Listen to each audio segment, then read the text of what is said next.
मी आता विनंती करतो अभिनेत्री सोनाली बेंद्रे यांना की त्यांनी मंचावरती यावं आणि कविता सादर करावी। जोरदार टाळ्याने आपण त्यांचं स्वागत करूया। अभिनेत्री सोनाली बेंद्रे यांना विनंती की आपण मंचावरती यावं आणि कविता सादर करावी।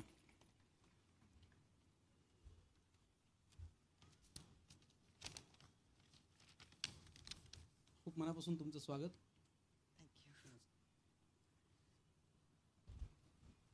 नमस्कार।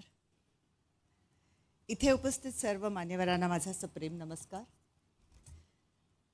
आज इथे महाराष्ट्राचे अनेक दिग्गज व्यक्तींसोबत मी उभी आहे आणि माझी गणना इथे होणं ही माझ्यासाठी प्रतिष्ठेची बाब आहे। पण सुरुवातीलाच एक कबुली, मी स्वतःला अस्सल महाराष्ट्रीयन म्हणायला थोडीशी संकोचते, कारण माझा जन्म जरी बेंद्र्यांची सोनाली म्हणून झाला असेल तरी माझे वडील कायम महाराष्ट्राबाहेर पोस्टिंगवर असल्यामुळे माझं संपूर्ण बालपण भारतभर फिरण्यामध्ये गेलं।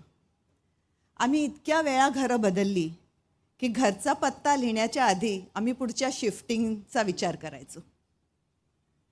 पण ह्या सगळ्यामध्ये एक गोष्टीत मात्र कोणतीही तडजोड नव्हती, आमच्या घरातला मराठी बाणा। कुठेही राहिलो, कितीही भाषा शिकल्या, कुठल्याही वेगवेगळ्या भाषेचे मित्रमैत्रिणी केल्या, तरी आमच्या घरात मात्र मराठीच बोललं जायचं। त्यामुळे 100% महाराष्ट्रीयन म्हणू शकत नसले तरी मराठी ही माझ्यासाठी घर आहे, सुरक्षित उबदार असं घर। आता प्रामाणिकपणे सांगायचं तर लहानपणी मराठी साहित्याशी सुद्धा फारशी गोडी लागली नाही। मग नंतर हिंदी चित्रपटात आली आणि तिथेही मराठी लेखन वाचन कमीच झालं, तरीही काही गोष्टी मनाच्या तळाशी घट्ट रुजून बसतात। विंदा करंदीकरांची देणाऱ्यांनी घेत जावे ही कविता त्यापैकी एक आहे।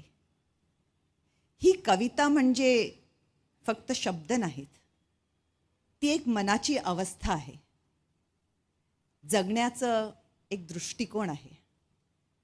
आणि जसं जसं आयुष्य समृद्ध होत जातं तसं तसं ह्या कवितेचे वेगवेगळे पदर उलगडत जातात। म्हणूनच आज मला ही कविता तुमच्यासमोर सादर करायची आहे आणि मला खात्री आहे हे शब्द तुमच्या हृदयात नक्कीच घर करतील। घेता, कवी विंदा करंदीकर। देणाऱ्यांनी देत जावे, घेणाऱ्यांनी घेत जावे, देणाऱ्यांनी देत जावे, घेणाऱ्यांनी घेत जावे।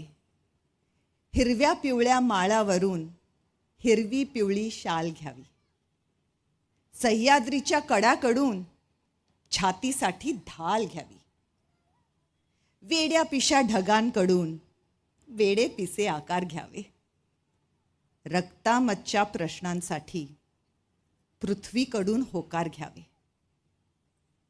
उसळलेल्या दर्याकडून पिसाळलेली आयाळ घ्यावी, भरलेल्याशा भीमेकडून तुकोबांची माळ घ्यावी।